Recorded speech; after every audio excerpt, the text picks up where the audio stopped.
அனைவருக்கும் வணக்கம். நாம் இந்த வீடியோவில் பார்க்க போவது வல்லினம் மிகு இடங்கள். வல்லினம் மிகு இடங்கள் தெரிஞ்சா மட்டும்தான் இந்த சந்திப்பிழைகளை நீக்கி எழுதுக இருக்கு இல்லைங்களா.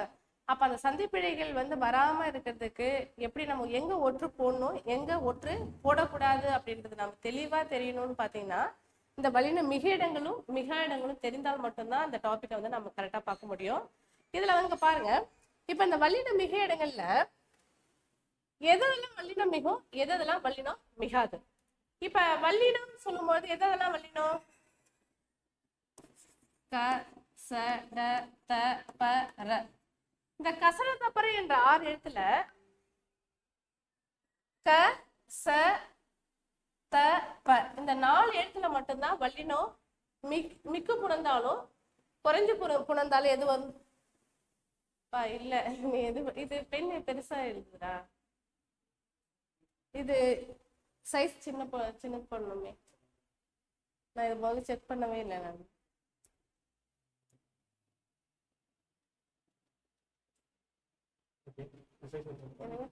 இது இது இதுதான் எழுத முடியுமா? இல்லப்பா, இதோட பெருசு ஏற்கனவே வச்சது இதோட பெருசு தான் வச்சிருந்தாங்க. இப்ப எழுதுனதோட கொஞ்சம் பெருசு. இதை செக் பண்ணல நம்ம. இப்ப எழுதுப்பா, இல்ல இருக்கு இதோட சின்னது லைட்டா. ஓகே ஓகேப்பா.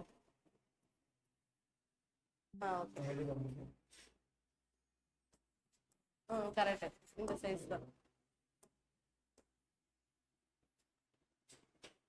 ரெக்கார்ட் தானேப்பா போட்டிருக்கேன். ஸ்டார்ட் பண்ணிக்கிறீங்களா? ஃபர்ஸ்ட்ல ஸ்டார்ட் பண்ணிக்கிறேன். அனைவருக்கும் வணக்கம். நாம் இந்த வீடியோவில் பார்க்க போற தலைப்பு வல்லினம் மிகு இடங்கள். இது சந்திப்பிழைகளை நீக்கி எழுதுக அப்படின்ற ஒரு தலைப்புக்கு நம்ம தெரிந்து கொள்ளக்கூடிய ஒரு இலக்கண பகுதி எது இருக்குதுன்னு பார்த்தீங்கன்னா இந்த வல்லினம் மிகு இடங்களும் மிகா இடங்களும். இந்த வல்லினம் மிகு இடங்களும் மிகா இடங்கள் தெரிந்தால் மட்டும்தான் ஒற்றுப்பிழை வராம நம்மளால எழுத முடியும். அதுதான் சந்திப்பிழை. அப்ப எதெல்லாம் வல்லினம் மிகும், எதெல்லாம் வல்லினம் மிகாது. வல்லினம் மிகுந்தாலும் 4 எழுத்து தான், வல்லினம் மிகுனாலும் இந்த 4 எழுத்து தான். எதுன்னு பாருங்க, க ச த ப. இந்த கசர தப்பற என்ற 6 எழுத்துல இந்த கச தப என்ற 4ல மட்டும்தான் வல்லினம் நம்ம இட்டு எழுதினாலும் இந்த 4 எழுத்து தான் இட்டு எழுதணும், நீக்கினாலும் இந்த 4 எழுத்துல ஏதாச்சும் ஒண்ணுதான் நம்ம நீக்கி எழுத வேண்டியதா இருக்கும். அப்ப இதெல்லாம் எங்க போடணும், எங்க போடக்கூடாது அப்படின்றத நம்ம இதை பார்க்க போறோம். இதை நம்ம பார்க்கறதுக்கு முன்னாடி பாத்தீங்கன்னா இது உங்களுக்கு எங்கெல்லாம் யூஸ் ஆகும். ஒண்ணு நம்ம ஒற்றுப்பிழைன்னு சொல்றோம் இல்லையா, அது ஒண்ணு. இன்னும் நம்ம சாதாரணமா ஒரு ரன்னிங் லெட்டர் எழுதுறோம்னு வச்சுங்களேன். ரன்னிங் லெட்டர் எழுதும் போது நம்ம ஒரு பிழை இல்லாம ஒரு கடிதம் எழுதுறோம். ஒரு கடிதம் எழுதும் போது எந்த ஒரு பிழையும் இல்லாம எழுதுவதற்கு எது தேவைன்னு பாத்தீங்கன்னா இந்த வல்லினம் மிகு இடங்களும் மிகா இடங்களும். இப்ப நீங்க ஸ்கூல்ல எல்லாம் படிச்சீங்கன்னா தெரியும் உங்களுக்கு. 10th 12th என்ன பண்ணுவாங்கன்னா ஒற்றுப்பிழை இல்லாம எழுதுக அப்படின்னு சொல்லுவாங்க. மிஸ் தமிழ் மிஸ்ன்னு எடுத்துக்கிட்டாங்களா அதான் சொல்லுவாங்க, ஒற்றுப்பிழை வரக்கூடாது அப்படின்னு சொல்லிட்டு. அப்ப அந்த ஒற்றுப்பிழை வராம இருக்கிறதுக்கு எது தேவைன்னு பாத்தீங்கன்னா இந்த விதிகள் தெரிஞ்சா மட்டும்தான் ஒற்றுப்பிழை வராம நம்மளால எழுத முடியும். அப்ப அதை பத்தி தான் நம்ம பார்க்க போறோம். இருக்கிறதுல நம்ம முக்கியமான ஒரு தலைப்பு எதுன்னு பாத்தீங்கன்னா இந்த வல்லினம் மிகு இடங்களும் மிகா இடங்களும். ஃபர்ஸ்ட் இப்ப நம்ம பார்க்க போறது வல்லினம் மிகு இடங்கள் பார்க்க போறோம். அதுக்கு அடுத்தது பாத்தீங்கன்னா வல்லினம் மிகா இடங்கள் பார்க்கலாம். அதுக்கு முன்னாடி நீங்க இந்த வல்லினம் மிகு இடங்களை தெரிஞ்சுக்கிறதுக்கு முன்னாடி ஒட்டுமொத்தமான இலக்கண பகுதி எல்லாமே தெரிஞ்சா மட்டும்தான் இந்த வல்லினம் மிகு இடங்கள் தெரியும். ஏன்னு கேட்டா இதுல கூட எல்லா இலக்கணமும் வரும். எல்லா இலக்கணம்னு சொன்னீங்கன்னா சுட்டெழுத்து, வினா எழுத்து, வேற்றுமை, பண்புத்தொகை, வினைத்தொகை என்ற எல்லா இலக்கணங்களுமே வரக்கூடிய பகுதி எதுன்னு கேட்டீங்கன்னா இந்த வல்லினம் மிகு இடங்கள் தான். அப்ப ஸ்கூல் புக்ல இருக்கக்கூடிய மேக்சிமம் ஒரு முக்கியமான இலக்கண பகுதிகள் எல்லாமே நல்லா தெரிஞ்சா மட்டும்தான் இந்த பகுதி உங்களால புரிஞ்சுக்க முடியும் அப்படின்றத நான் சொல்ல வரேன். இப்ப முதலாவதாவது நான் பார்க்க போகுது இங்க பாருங்க. ஆ இ என்ற சுற்றெழுத்துக்கு பின் ஆ இ என்ற சுற்றெழுத்துக்கள் பின்னும் அந்த இந்த என்ற சுட்டு பெயர்களின் பின்னும் வல்லினம் மிகும். இங்க நல்லா கவனிங்க. சுட்டு எழுத்துனா முதல்ல என்ன? சுட்டு எழுத்து அப்படின்னு சொன்னா ஒருவரை சுட்டி காட்டக்கூடிய எழுத்து தான் சுட்டு எழுத்து. நம்ம ஏற்கனவே சுட்டு எழுத்து என்ற தலைப்பை நம்ம பார்த்துப்போம். அப்ப இந்த சுட்டு எழுத்து அப்படின்றது ஆ இ உ இது 3 எழுத்து சுட்டெழுத்து அப்படின்னு சொல்லுவோம். இந்த 3 எழுத்துல பாத்தீங்கன்னா இப்ப இந்த ஊ என்ற சுட்டெழுத்து இப்பொழுது பயன்பாட்டுல இல்ல. ஆ இ உ தனி வரி சுட்டே அப்படின்னு சொல்றது நன்னூல் நூற்பா. இப்ப இங்க பாருங்க, ஆ கூட்டல் சட்டை, அச்சட்டை. ஈ கூட்டல் பையன் இப்பையன். அப்ப அந்த இடத்துல என்ன ஆகும்னு பாத்தீங்கன்னா வல்லினம் மிகு. இங்க பாருங்க, ஆ கூட்டல் சட்டை அச்சட்டை, ஈ கூட்டல் பையன் இப்பையன். அப்ப இந்த இடத்துல என்ன ஆகும்னு பாத்தீங்கன்னா சுட்டு எழுத்துக்கு பின்பு வல்லினம் மிகும். ஊ கூட்டல் பக்கம் உப்பக்கம். உப்பக்கம்னா முதுகு பக்கம்னு அர்த்தம். அப்ப நம்ம முன்பு எடுத்துக்கிட்ட இந்த சுற்றெழுத்தாக இருக்கட்டும், இப்ப தற்பொழுது இருக்கக்கூடிய சுற்றெழுத்துக்களாக இருக்கட்டும், அப்ப இந்த ஆ இ ஊ என்ற சுற்றெழுத்துக்கு பின் வல்லினம் மிகும். இப்ப நம்ம தற்பொழுது எதுவும் இல்லைன்னு பாத்தீங்கன்னா ஊ என்ற சுற்றெழுத்து பயன்பாட்டுல கிடையாது. அதனால அந்த ஆ இ என்ற சுற்றெழுத்துக்கு பின்பு வல்லினம் மிகும் அப்படின்ற ஒரு விஷயத்த மட்டும் நம்ம பாத்துக்கிறோம். அப்ப நல்லா பாத்துங்க. ஃபர்ஸ்ட் ஆ இ என்ற சுற்றெழுத்துக்கு பின் வல்லினம் மிகும். இப்ப இதுவே ஸ்டேட்மெண்ட் கொஸ்டினா கேக்குறாங்கன்னு வச்சுங்களேன், ஆ சுற்றெழுத்துக்கு பின் வல்லினம் மிகும் அல்லது மிகா அப்படின்னு சொல்லிட்டு கூற்று ஒண்ணு தவறு, கூற்று ஒண்ணு சரி அப்படின்னு சொல்லிட்டு கூற்று காரணத்துல கேட்கும் பொழுது அப்ப இந்த வார்த்தைகள் தெளிவா தெரிஞ்சா மட்டும்தான், ஸ்டேட்மெண்ட் தெரிஞ்சா மட்டும்தான் நம்ம அந்த வினாக்களுக்கான ஆன்சர் வந்து பண்ண முடியும். அப்ப சுற்றெழுத்துக்களுக்கு பின் வல்லினம் மிகும் அப்படின்ற ஒரு விஷயத்த நீங்க தெரிஞ்சுக்கணும். அதுக்கு பாருங்க, வினா எழுத்துக்கு பின்னும். அப்ப வினா எழுத்துனா என்ன? இப்ப சுற்றெழுத்துனா என்னன்னு சொல்லிட்டு வினா எழுத்துக்கு பின்னும். வினா எழுத்து எத்தனை? இப்ப வினா வகை வேறு, வினா எழுத்து வேறு. நம்ம ஏற்கனவே நான் வீடியோல சொல்லியிருக்கேன். வினா வகை அப்படின்னு சொல்லும் போது வினா வகைகள் வந்து 6. நான் அதை கேட்கல. வினா எழுத்து இங்க நல்லா கவனிக்கணும். வினா எழுத்துக்கு பின் வல்லினம் மிகும். சரிம்மா, வினா எழுத்து தெரியல, எனக்கு வினா வகை தான் தெரியும் அப்படின்னு கேட்டா வினா வகை 6. அறிவினா, அரிய வினா, ஐய வினா, குழல் வினா, கொடை வினா, ஏவல் வினா அப்படின்னு சொல்லக்கூடிய இந்த வினா வகைகள் 6 சொல்லக்கூடியது. இப்ப நான் சொல்லக்கூடியது வினா எழுத்து. வினா எழுத்து சொல்லுங்க பார்க்கலாம். வினா எழுத்து எத்தனை? 5. வினா எழுத்து எதுன்னு பாத்தீங்கன்னா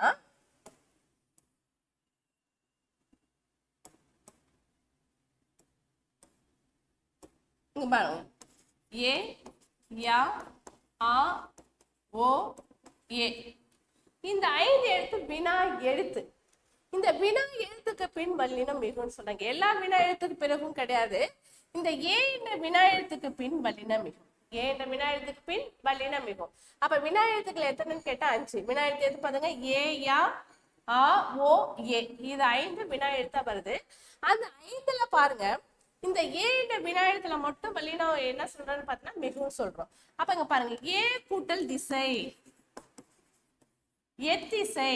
அப்ப ஏன்றது வினா எழுத்து, ஏன்றது வினா எழுத்து. அப்ப வினா எழுத்துக்கு பின் என்ன ஆகுதுன்னு பாத்தீங்கன்னா வல்லினம் மிக்கு புணரும். அப்ப ஃபர்ஸ்ட் ஒன் வந்து சுற்றெழுத்துக்கு பின் வல்லினம் மிகும். அதுக்கடுத்து பாத்தீங்கன்னா வினா எழுத்துக்கு பின் வந்து வல்லினம் மிகும் அப்படின்னு சொல்றோம். அப்ப வினா எழுத்து எதுன்னு கேட்டா ஏ தான் வந்து வினா எழுத்து. இப்ப இந்த 5 வினா எழுத்து தான், ஏ யா ஆ ஓ ஏ. இதுல ஏ என்ற வினா எழுத்துக்கு பின் மட்டும் என்ன ஆகுன்னு பாத்தீங்கன்னா வல்லினம் மிகும் அப்படின்ற ஒரு விஷயத்த சொல்றோம். அதுக்கடுத்து பாத்தீங்கன்னா எந்த எந்த என்ற வினா சொல்லின் பின், நாம ஃபர்ஸ்ட் பார்த்தது வினா எழுத்து, ஏன்றது வினா எழுத்து, எந்த அப்படின்றது வினா சொல்லு. என்ன சொல்றாங்க? வினா சொல்லு. அந்த வினா சொல்லுக்கு பின்னும் வல்லினம் மிகும். ஏன்ற வினா எழுத்து சிங்கிளா தனியா இருக்கக்கூடிய ஏன்ற வினா எழுத்துக்கு பின்னும் வல்லினம் மிகும். எந்த என்ற வினா சொல்லுக்கு பின்னும் என்ன ஆகும் பார்த்தீங்கன்னா வல்லினம் மிகும். அது எந்த கூட்டல் பணம், எந்த பணம். அப்ப எந்த அப்படின்ற சொல் அப்படின்னு பார்த்தீங்கன்னா ஏன்றது வினா எழுத்துல வரக்கூடியது.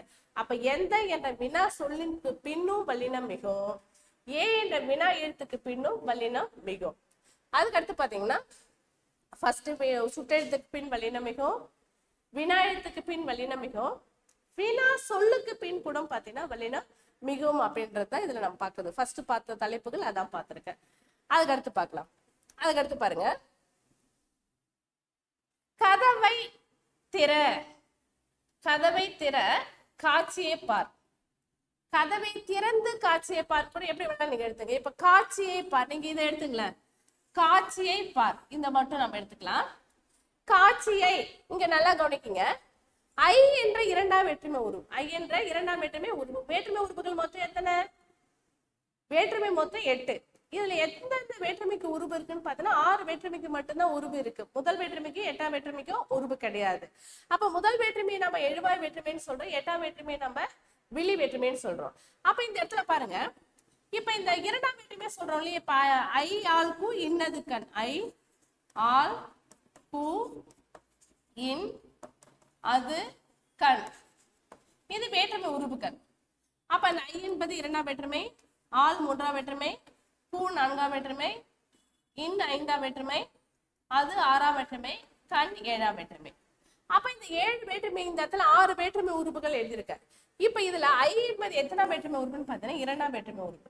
அப்ப இங்க என்ன சொல்றாங்க, ஐ என்ற இரண்டாம் வேற்றுமை உருவுக்கு வெளிப்படையாக வரும்பொழுது வல்லினம் மிகும். முக்கியமா நீங்க தெரிஞ்சுக்க வேண்டிய விஷயம் எதுன்னு பாத்தீங்கன்னா வெளிப்படை அப்படின்னு சொல்லக்கூடியது.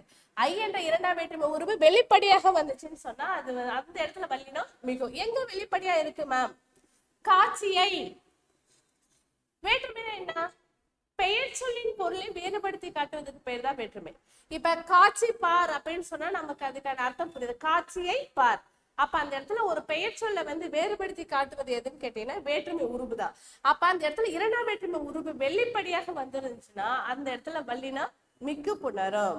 இப்ப சீதையை கண்டான், ராமனை கண்டான். அப்ப இந்த இடத்துல என்ன ஆகுதுன்னு பாத்தீங்கன்னா வல்லின உருவு வந்து ஆனா மிக்கு புணரும். இரண்டாம் வேற்றுமை உருவு வெளிப்படையாக இருந்துச்சுன்னு சொன்னா வல்லினம் மிகும். வெளிப்படைன்றதுக்கு இன்னொரு பெயர் என்னன்னு கேட்டீங்கன்னா விரி. வெளிப்படைக்கு பெயர் இன்னொரு பெயர் என்னவா இருக்கும்னா விரி. இரண்டாம் வேற்றுமை உருவு விரியில வந்து வல்லினம் மிகும். வெளிப்படையாக இருந்துச்சுன்னு சொன்னா வல்லினம் மிகும் அப்படின்னு சொல்லக்கூடியது. அப்ப அதான் பாருங்க, காட்சியை பார், ராமனை பார், ராமனை பார். அப்ப நிலைமொழி ஈற்று எழுத்த பார்க்கணும், வருமொழி முதல் எழுத்த பார்க்கணும். மேம் இதுல நீங்க எப்படி சொல்றீங்கன்னு கேட்டீங்கன்னா இப்ப நல்லா கவனிங்க. இப்ப காட்சியை கூட்டல் பார், காட்சியை இங்க பாருங்க, காட்சியை கூட்டல் பார். அப்ப நிலைமொழியோட ஈற்றெழுத்து என்னவா இருக்கும்னு பாத்தீங்கன்னா நிலைமொழியோட ஈற்றெழுத்து ஐ என்ற இரண்டாம் வேற்றுமை உருவு இருக்கு. வருமொழி முதல்ல கசத்தப்ப இருக்கும். அப்ப வருமொழி முதல்ல கசத்தப்ப இருந்தா மட்டும்தான் இந்த இடத்துல வல்லினம் மிகும். அவங்க இரண்டாம் எங்க பாருங்க, காட்சியை, ராமனை, ராமனை கூட்டல் கண்டான், ராமனை கண்டான் இந்த இடத்துல இக்கு வரும். அப்ப இரண்டாம் வேற்றுமை உருவு வெளிப்படையாக வந்துருந்துச்சுன்னா அந்த இடத்துல வல்லினம் மிகும். அதுக்கடுத்து பாருங்க, நான்காம் வேற்றுமை உருவு வெளிப்படையாக வரும்பொழுது வல்லினம் மிகும். நான்காம் வேற்றுமை உருவு வெளிப்படையாக வரும்பொழுதும் வல்லினம் மிகும். நீங்க படிக்கும் போது விஷயம் நல்லா ஞாபகம் வச்சுங்க. இரண்டாம் வேற்றுமை உருவும் நான்காம் வேற்றுமை உருவும் வெளிப்படையாக வரும்பொழுது வல்லினம் மிகும். இதுவே நீங்க அதுக்கு முன்னாடி பாத்தீங்களா சுட்டெழுத்துக்கு பின்னும் வினா எழுத்துக்கு பிறகு வல்லினம் மிகும். இப்ப நான் உங்களுக்கு 4 ஸ்டேட்மெண்ட் கிடைச்சிருப்போம். அப்ப அதை போல ஜோடி ஜோடியா நீங்க படிச்சிட்டீங்கன்னா உங்களுக்கு ஈஸியா வந்து மறக்காத ஞாபகம் வரும். அப்ப இரண்டாம் ஃபர்ஸ்ட் சுட்டெழுத்துக்கு பின்னும் வினா எழுத்துக்கு பின்னும் வல்லினம் மிகும். அதுக்கு அடுத்து பாக்குறது வந்து பாத்தீங்கன்னா இரண்டாம் வேற்றுமை உருவும் நான்காம் வேற்றுமை உருவும் வெளிப்படையாக வரும்பொழுது வல்லினம் மிகும். கவனிக்க, ஊருக்கு நான்காம் வேற்றுமை உருவு என்ன? பூ. ஐயாள் பூ. பூன்றது நான்காம் வேற்றுமை உருவு. இங்க பாருங்க, ஊருக்கு சென்னி, ஊருக்கு கூட்டல் செல், ஊருக்கு செல். மெட்டுக்கு பாட்டு, மெட்டுக்கு கூட்டல் பாட்டு. அப்ப இந்த இடத்துல வந்து பூ என்ற நான்காம் வேற்றுமை உருவு வெளிப்படையாக இருக்கு. வருமொழி முதல்ல கசத்தப்ப இருக்கு. அதனால இந்த இடத்துல என்ன ஆகுதுன்னு பாத்தீங்கன்னா வல்லினா மிக்கு புணருது அப்படின்னு நம்ம பார்த்துக்கலாம். அப்ப இரண்டாம் வேற்றுமை உருவும் சரி நான்காம் வேற்றுமை உருவும் சரி வெளிப்படையாக இருக்கும் பொழுது வல்லினா மிக்கு புணரும் அப்படின்ற ஒரு விஷயத்தை இந்த இடத்துல நீங்க தெரிஞ்சுக்கிறீங்க. ஃபர்ஸ்ட் பார்த்தது சுட்டெழுத்து வினா எழுத்து பார்த்தோம். செகண்ட் ஒன் பார்த்தது என்னன்னு பாத்தீங்கன்னா நான்காம் வேற்றுமை உருவும் இரண்டாம் வேற்றுமை உருவும் வெளிப்படையாக இருக்கும் பொழுது வல்லினா மிக்கு புணரும் அப்படின்ற ஒரு விஷயத்த பார்த்திருக்கோம். அதுக்கடுத்து பாருங்க,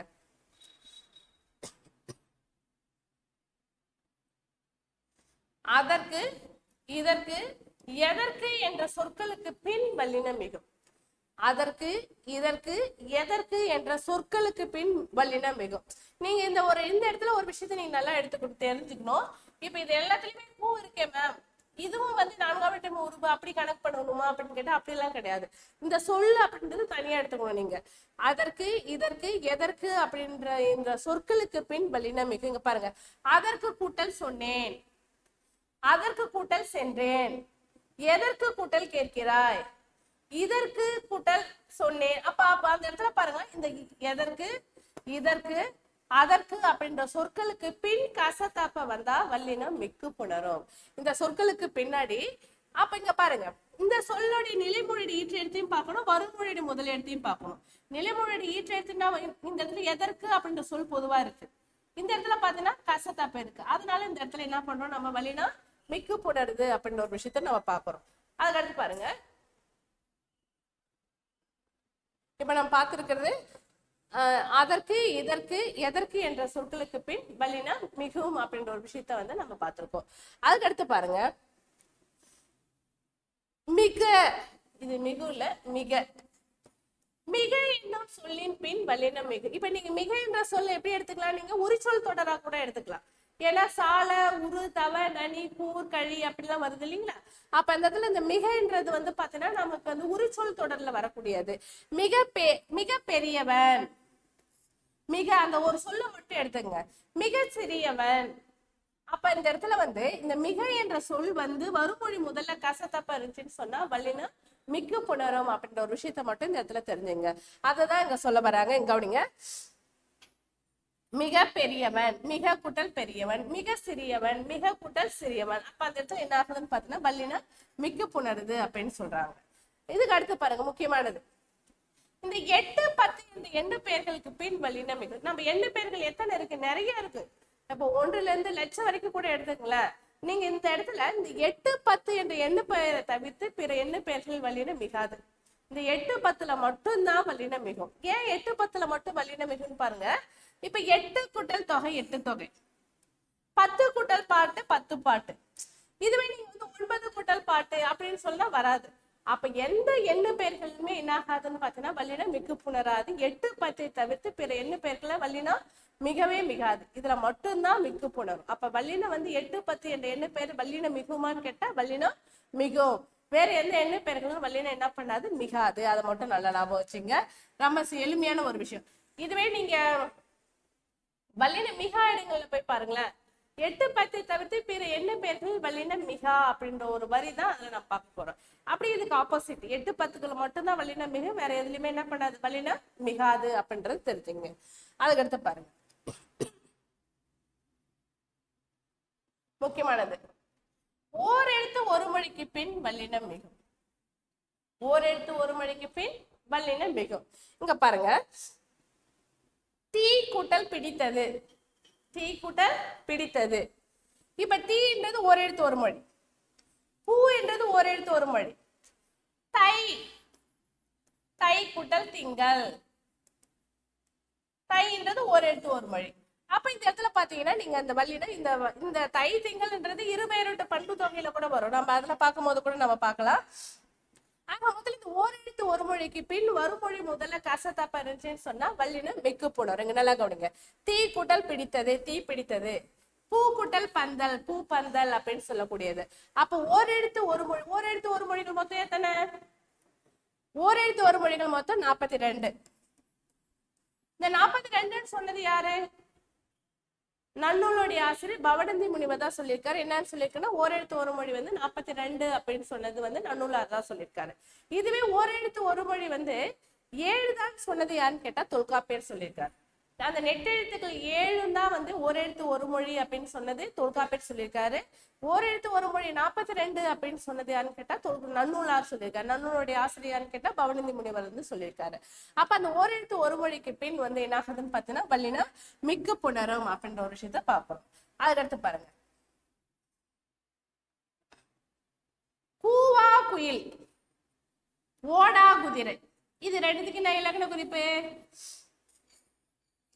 ஈறுகெட்ட எதிர்மறை பெயரெச்சம், ஈறுகெட்ட எதிர்மறை பெயரெச்சம். கவனிங்க, ஓடா ஓடும், கூவா கூவும். ஈறுகெட்ட, இப்ப பாருங்க கவனிங்க, ஓடும் ஓடா, கூவும் கூவா. அப்ப இந்த ஈறுகெட்டு எதிர்மறை பொருளை தரக்கூடியது. எதிர்மறை பொருள்னா ஓடானா ஓடுன்னு சொல்றோம், பூவானா பூவுன்னு சொல்றோம். அப்ப அந்த எதிர்மறை பொருளை தருவதால் இந்த இடத்துல என்ன ஆகுதுன்னு பாத்தீங்கன்னா ஈறுகெட்டு எதிர்மறை பொருளை தரக்கூடிய ஒரு பெயரெச்சமாக இருக்கு. அப்ப ஈறுகெட்ட எதிர்மறை பெயரெச்சத்துக்கு பின் என்ன ஆகுதுன்னு பாத்தீங்கன்னா வல்லின மிக்கு புணரும் அப்படின்றத சொல்றாங்க. இங்க பாருங்க, கூவா குயில், கூவா ஒரு பெயர் எச்சம், ஒரு பெயரெச்சம் ஒரு பெயரை கொண்டு தொடர்வதுதான் பெயரெச்சம் சொல்லுவோம். ஒரு பெயர்ச்சொல் பெயரை கொண்டு தொடரக்கூடியது பெயரெச்சம். அப்ப இந்த இடத்துல எதிர்மறை பொருளை தருவதால் இது ஈறுகெட்ட எதிர்மறை பெயரெச்சத்துக்கு பின் வல்லின மிகா. நல்லா ஞாபகம் வச்சுங்க, ஈறுகெட்ட எதிர்மறை பெயரெச்சத்துக்கு பின் வல்லின மிகா அப்படி சாரி வல்லினம் மிகும், சாரிப்பா, ஈறுகெட்ட எதிர்மறை பெயரெச்சத்துக்கு பின் வல்லினம் மிக்கு புணரும் அப்படின்ற ஒரு விஷயத்த இந்த இடத்துல நாம் பாக்குறோம். ஓடா கூட்டல் குதிரை, ஓடா குதிரை, கூவா கூட்டல் குயில், கூவா குயில் அப்படின்றது இந்த இடத்துல வல்லினம் மிக்கு புணரும். அதுக்கடுத்து பாருங்க,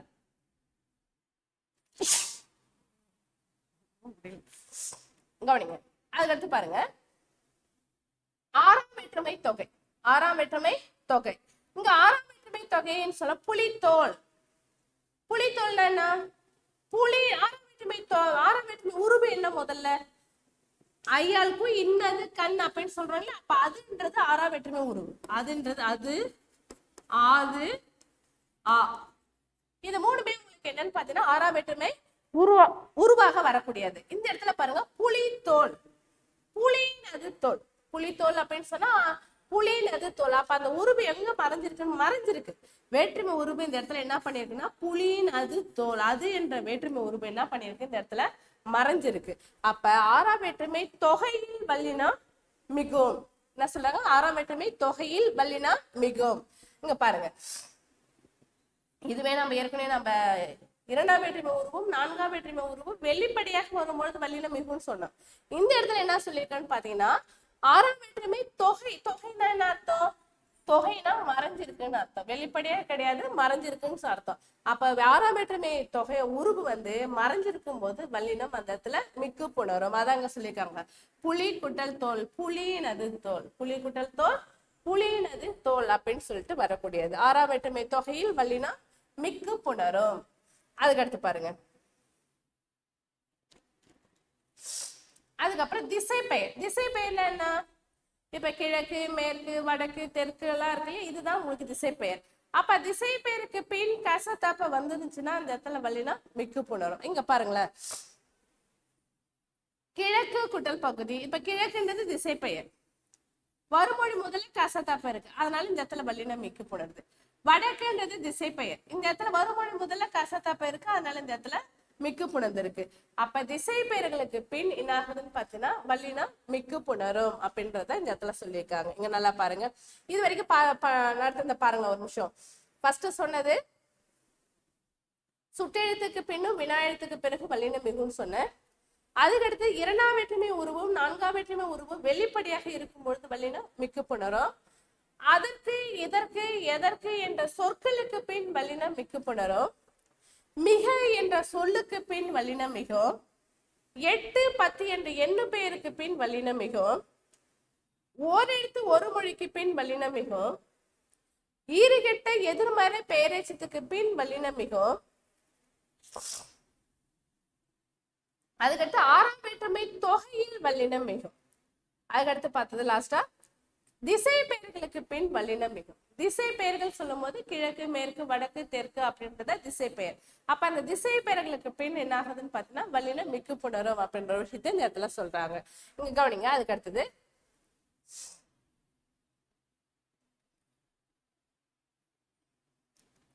மல்லிகை பூ.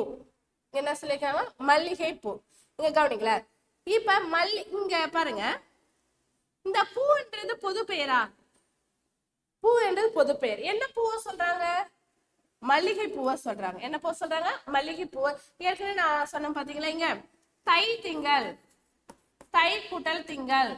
நீங்க இது ஓரெழுத்து ஒரு மொழியில கேட்டாலும் இது அந்த ஆப்ஷனை நல்லா பாத்துங்க.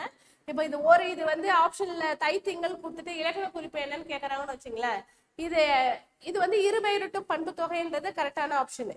இதுவே உங்களுக்கு ஓரெழுத்து ஒரு மொழியில வல்லினம் மிகுமா மிகாதா அப்படின்னு கேட்கும் போது இது ஓரெழுத்து ஒரு மொழிக்கு பின் வல்லினம் மிகும். நீங்க ஆப்ஷன் என்ன இருக்கோ அது தகுந்த போல நீங்க அதை அடிச்சுக்க வேண்டியதுதான். இங்க பாருங்க, ஒரு பொது பெயரும் ஒரு சிறப்பு பெயரும் இருந்துச்சுன்னு சொன்னீங்கன்னா அது இருபெயரட்டு பண்பு தொகை. சரி, இது மட்டும் வச்சு நம்ம இருபெயரட்டு பண்பு தொகை கண்டுபிடிக்க முடியுமான்னு கேட்டா கிடையாது. அப்ப நடுவுல ஆகிய ஆணை என்ற பண்புருவு மறைந்து வரும். ஆகிய ஆணை என்ற பண்புருவு அந்த இடத்துல என்ன பண்ணிருக்குன்னு பாத்தீங்கன்னா மறைஞ்சு இருக்கும். மல்லிகையால் ஆன பூ, தையால் ஆன திங்கள். அப்ப பாருங்க, திங்கள் என்பது ஒரு பொது பெயர். ஏன்னா திங்கள் என்பது மாதத்தை குறிக்கக்கூடியது. நம்ம எந்த மாதத்தை கேட்கறோம் இந்த இடத்துல? தை மாதத்தை சொல்றோம். எந்த மாதம் சொல்றோம்னு பாத்தீங்கன்னா நம்ம தை மாதத்தை சொல்றோம். இந்த இடத்துல பூ என்பது ஒரு பொது பெயர். நம்ம எந்த பூவை சொல்றோம்? சிறப்பா வந்து மல்லிகை பூவை சொல்றோம். அப்ப ஒரு பொது பெயரும் சிறப்பு பெயரும் இருந்துச்சுன்னு சொன்னா அது இரு பெயரிட்டும் பண்பு தொகை. அப்ப இரு பெயரிட்டும் பண்பு தொகைன்னு என்னன்னு தெரிஞ்சிருந்தா மட்டும்தான் அதுல வல்லினம் மிகுமா மிகாதா என்ற ஒரு விஷயம் வந்து உங்களுக்கு தெரியும். ஓகேவா?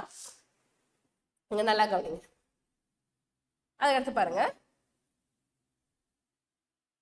தாமரை பாதம், தாமரை போன்ற பாதம். அப்ப இது என்ன தொகை? இது உவமை தொகை. என்ன தொகை இது? உவமை தொகை. ரெண்டுத்தையும் கம்பேர் பண்ணிருக்காங்க. எது ரெண்டுத்தையும் கம்பேர் பண்ணிருக்காங்க? பாதத்தை, நம்மளுடைய பாதத்தை என்ன பண்ணிருக்காங்க? தாமரையோட வந்து கம்பேர் பண்ணிருக்காங்க. தாமரை போன்ற பாதம். அப்ப இது வந்து உவமை. அப்ப அந்த போல போன்ற என்ற ஓம உறுப்பு என்ன பண்ணிருக்குன்னு கேட்டீங்கன்னா மறைஞ்சு வந்திருக்கு. அப்ப மறைஞ்சு வந்திருக்கிறதால இது என்ன தொகைன்னு பார்த்தோன்னா ஓமை தொகை. இது ஓம உறுப்புகள் போல, புறைய, ஒப்ப, உருளை இதெல்லாம் ஓம உறுப்புகள். அப்ப இந்த ஓம உறுப்புகள் என்ன பண்ணிருக்குன்னு பார்த்தீங்கன்னா மறைஞ்சு வந்திருக்கு. அப்ப தாமரை போன்ற பாதத்தை உடையவள் அப்படின்ற ஒரு பொருளை தரக்கூடியது.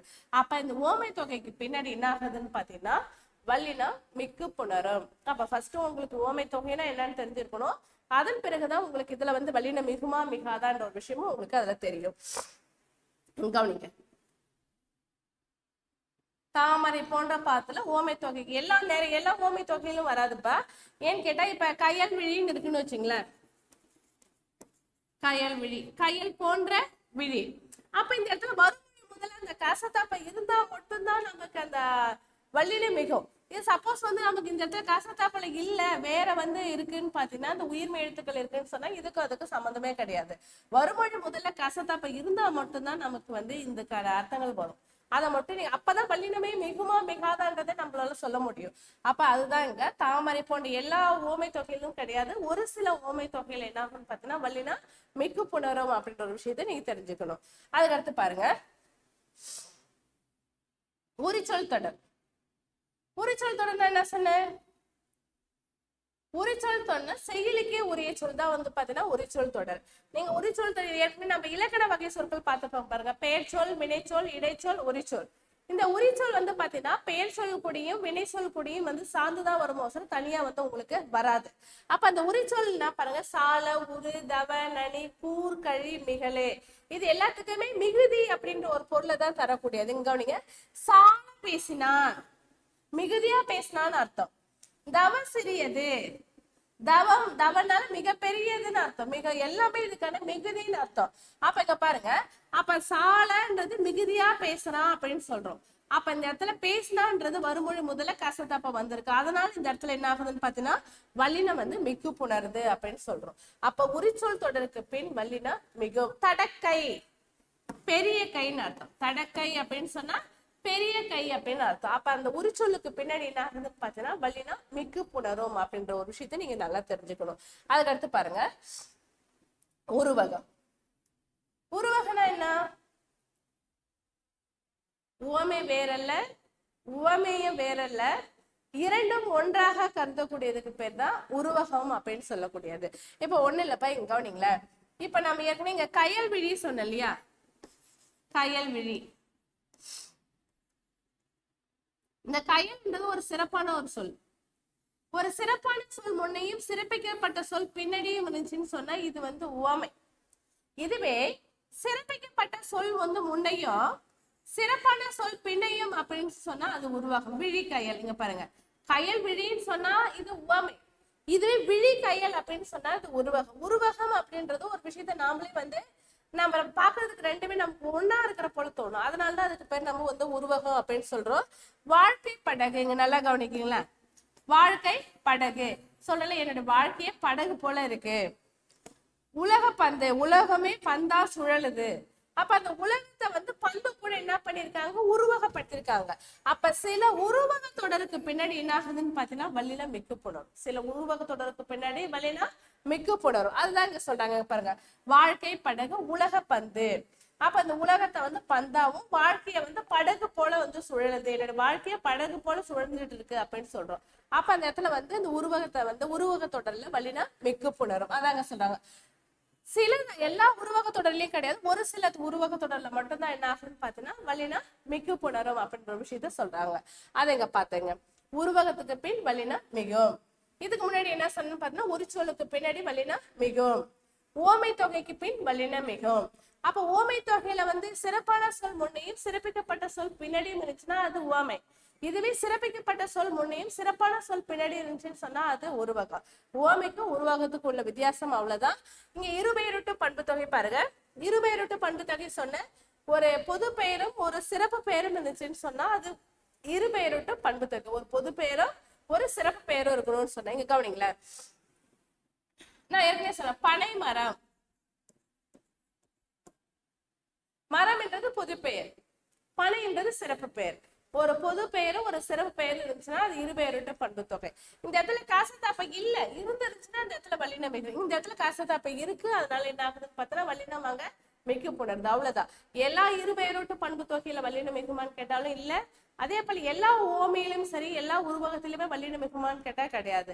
வருமொழி முதல்ல கசத்தாப்பை இருந்தா மட்டும்தான் வல்லினம் அந்த இடத்துல மிகும் அப்படின்ற ஒரு விஷயத்தை மட்டும் நீங்க இதுல தெரிஞ்சுக்கணும்.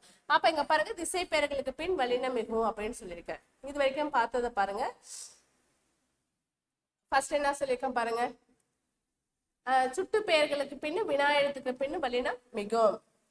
இரண்டாம் வேற்றுமை உருவம் நான்காம் வேற்றுமை உருவம் வெளிப்படையாக இருக்கும் போது வல்லினம் மிகும். அதற்கு இதற்கு எதற்கு என்ற சொற்களுக்கு பின் வல்லினம் மிகும். மிக என்ற சொல்லுக்கு பின், இது வந்து மிக என்ற சொல்லுன்ற தனியா கூட எடுத்துக்காம நீங்க ஒரு சொல் கூட நீங்க எடுத்துக்கலாம். ஒரு சொல்லுக்கு பின் வந்து வல்லினம் மிகும் அப்படின்ற ஒரு விஷயத்த கூட நீங்க எடுத்துக்கலாம். அதுல அதுக்கடுத்து பாருங்க, 8 10 என்ற எண்ணு பெயர்ல மட்டும்தான் வல்லினம் மிகும். வேற எந்த எண்ண பெயர்கள் என்ன ஆகாதுன்னு பார்த்தீங்கன்னா வல்லினம் மிக்கு புணராது. அதுக்கடுத்து ஓரெழுத்து ஒரு மொழிக்கு பின் வல்லினம் மிகும். ஈறுகெட்ட எதிர்மறை பெயரெச்சத்துக்கு பின் வல்லினம் மிகும். ஆறாம் வேற்றுமை தொகைக்கு பின் வல்லினம் மிகும். ஆறாம் வேற்றுமை தொகை, தொகைன்னு சொன்னா மறைஞ்சிருக்குன்னு சொன்னா ஆறாம் வேற்றுமை தொகைக்கு பின் வல்லினம் மிகும். அதுக்கு அடுத்தது திசை பெயர்களுக்கு பின் வல்லினம் மிகும். திசை பெயர்களுக்கு பின் வல்லினம் மிகும். அதுக்கு அடுத்தது இருபெயரொட்டும் பண்பு தொகை, இரண்டு பண்புகளை கொண்டது. இந்த ரெண்டு பண்புக்கு நடுவுல ஆகிய ஆணை என்ற பண்புருவு மறைந்து வந்திருந்தா மட்டும்தான் அது இருபெயரொட்டும் பண்பு தொகை. பண்பு தொகைக்கே வந்து பார்த்தோன்னா ஆகிய ஆணை என்ற உருவு மறைந்துதான் இருக்கும். இப்ப செந்தமிழ்னு இருக்குன்னு வச்சுங்களேன், செம்மையாகிய தமிழ், பசுமையாகிய தமிழ் அப்படின்னு சொல்லிட்டு வரக்கூடியதுதான் இருபெயரொட்டும் சார், அது பண்பு தொகை. இப்ப இந்த இடத்துல இரண்டு பண்புகள் இருக்கிறதால இது இருபெயரொட்டும் பண்பு தொகை. அதுக்கடுத்து ஓமை தொகைக்கு பின் வல்லினம் மிகும். ஒரு சொல்லுக்கு பின் வல்லினம் மிகும். சில உருவக சொற்களுக்கு பின் வல்லினம் மிகும். அதுக்கடுத்து பாத்தீங்கன்னா இனி தனி ஆகிய சொற்களுக்கு பின் வல்லினம் மிகும். இனி காண்போம் சொல்றோம் இல்லையா, இனி காண்பது நம்ம சொல்றோம், இனி தனி, இனி காண்போம். தனிச்சிறப்பு, தனிச்சிறப்பு, இனி காண்போம். இந்த சொற்களுக்கு பின் என்ன ஆகுதுன்னு பாத்தீங்கன்னா வல்லினம் மிகு புணரும். அதே போல பாத்தீங்கன்னா ஆக என என்ற சொற்களுக்கு பின் கூட வல்லினம் மிகும். ஆக என, வருவதாக சொன்னான், போவதாக சொன்னான், என கேட்டான், என கூறினான் அப்படின்னு சொல்ற இல்லையா. அப்ப அந்த ஆக என என்ற சொற்களுக்கு பின் என்ன ஆகுதுன்னு பாத்தீங்கன்னா வல்லினம் மிக்கு புணரும். அதுக்கு அடுத்து பாருங்க, கேட்டுக்கொண்டான், விற்று சென்றான். இப்ப இதை நல்லா கவனிக்கணும். வன்தொடர் குற்றிலுகுரங்கள் நிலைமொழியாக இருந்து புணர்கையில் வல்லினம் மிகும். என்ன மேம் இது என்ன ஒண்ணுமே புரியலையே அப்படின்னு கேட்டீங்கன்னா, இப்ப நம்ம முதல்ல வன்தொடர் குற்றிலுகர்னா என்னன்னு தெரியணும். வன்தொடர் குற்றிலுகர்னா என்னன்னு தெரிஞ்சா மட்டும்தான் இந்த டாபிக் உங்களுக்கு அதுக்கு புரியும். அப்ப குற்றிலுகரம் எத்தனை வகைப்படும்? குற்றிலுகரம் 6 வகைப்படும். அந்த 6 வகை எதுன்னு பாருங்க. குற்றிலுகரம் எத்தனை வகைப்படும்? 6 வகைப்படும். என்னன்னா உயிர் தொடர் குற்றிலுகரம், ஆயுத தொடர், நெடில் தொடர், வன் தொடர், மென் தொடர், இடைத்தொடர். என்ன சொல்லிருக்காங்க பாருங்க. நெடில் தொடர் குற்றிலுகரம், உயிர் தொடர் குற்றிலுகரம், ஆயுத தொடர் குற்றிலுகரம், வன் தொடர் குற்றிலுகரம், மென் தொடர் குற்றிலுகரம். இப்ப இந்த இடத்துல பாருங்க, இது 6 வகையான குற்றிலுகரம் இருக்கு இல்லையா. இப்ப நெடில் தொடர் குற்றிலுகரம் எப்படி இது பண்ணுவீங்க? இப்ப நெடில் தொடர் குற்றிலுகரத்தை பாத்தீங்கன்னா, இப்ப நாடு, காடு, பாடு இதெல்லாம் வந்து பாத்தீங்கன்னா நெடில் தொடர். உயிர் தொடர் வரகு, எஃகு, பாக்கு, பந்து,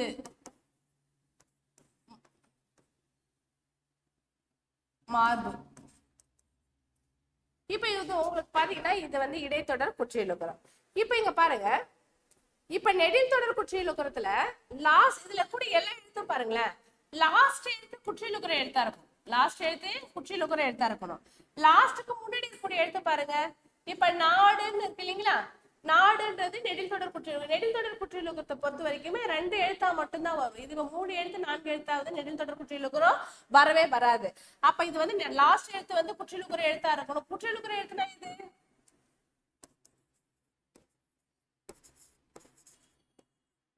இந்த குசுறுதொபுரி என்ற 6 எழுத்து தான் வந்து பாத்தீங்கன்னா குற்றியலுகர எழுத்து. இந்த லாஸ்ட் எழுத்துல வந்து இந்த 6 எழுத்துல ஏதாச்சும் ஒண்ணு இருக்கணும்.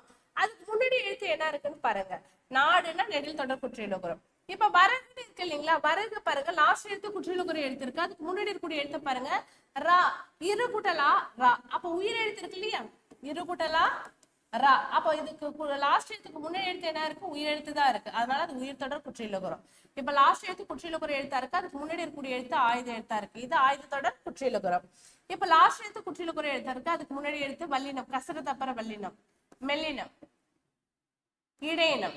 அப்ப இங்க பாருங்க நாம என்ன சொன்னாங்க, வன்தொடர் குற்றியலுகரத்துக்கு பின் வல்லினம் மிகும். வன்தொடர் குற்றியலுகரத்துக்கு பின் வல்லினம் மிகும். இங்க பாருங்களேன், வன்தொடர் குற்றியலுகரம்னா என்ன, வல்லினம் தானே, கசர தப்பர, இது வந்து வல்லினம். அப்ப இங்க பாருங்க லாஸ்ட் எழுத்து குற்றியலுகர எழுத்தா இருக்கணும், லாஸ்ட்டுக்கு முன்னாடி கூடிய எழுத்து என்னவா இருக்கு, இத்தா இருக்கு.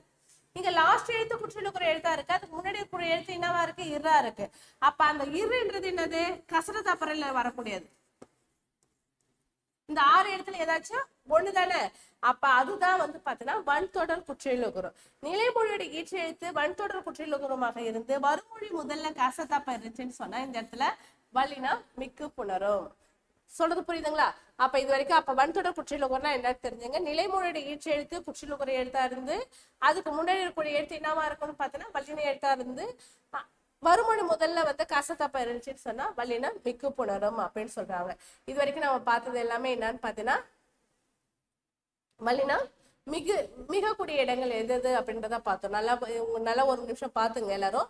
அப்ப எதெல்லாம் பார்த்திருக்கோம்னு சொல்லிட்டு, அப்ப வந்து சுற்று எழுத்து, வினா எழுத்து, 2ஆம் வேற்றுமை உருபு, 4ஆம் வேற்றுமை உருபு வெளிப்படையாக இருக்கும் பொழுது அதற்கு இதற்கு மிக என்ற சொல்லுக்கு பின் 8 10 என்ற எண்ணு பெயர்ல வந்து வல்லினம் மிகும். ஒரு எழுத்து ஒரு மொழிக்கு பின் வல்லினம் மிகும்.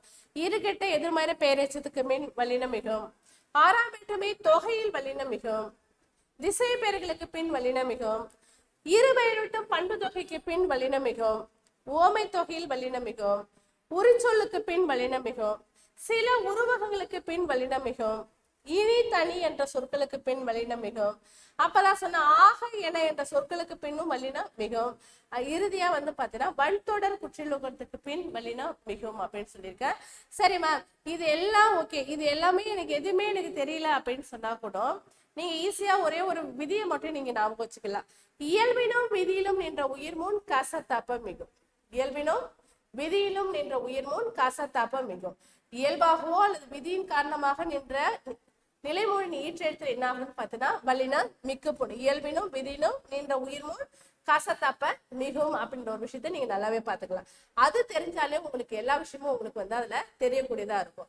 அப்ப அதுதான் பாருங்க, இங்க பாருங்களேன், இயல்பினும் விதியிலும் நின்ற உயிர் முன் கசத்தப்ப மிகும்.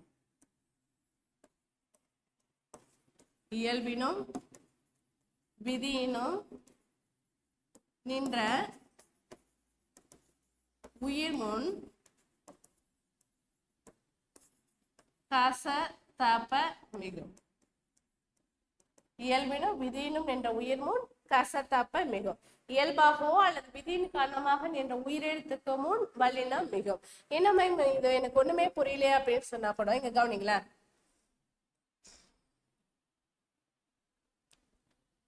இங்க நீங்க ஒரு விஷயம் நல்லா பாருங்க.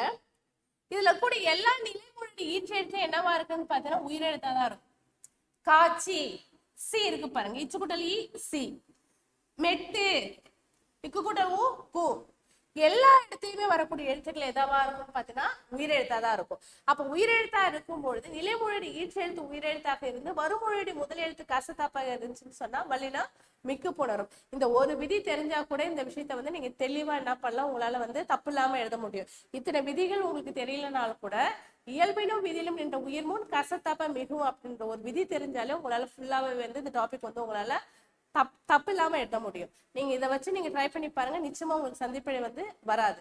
அடுத்த டாபிக் வந்து பாத்தீங்கன்னா வல்லினம் மிகா இடங்கள் வந்து பார்க்கலாம்.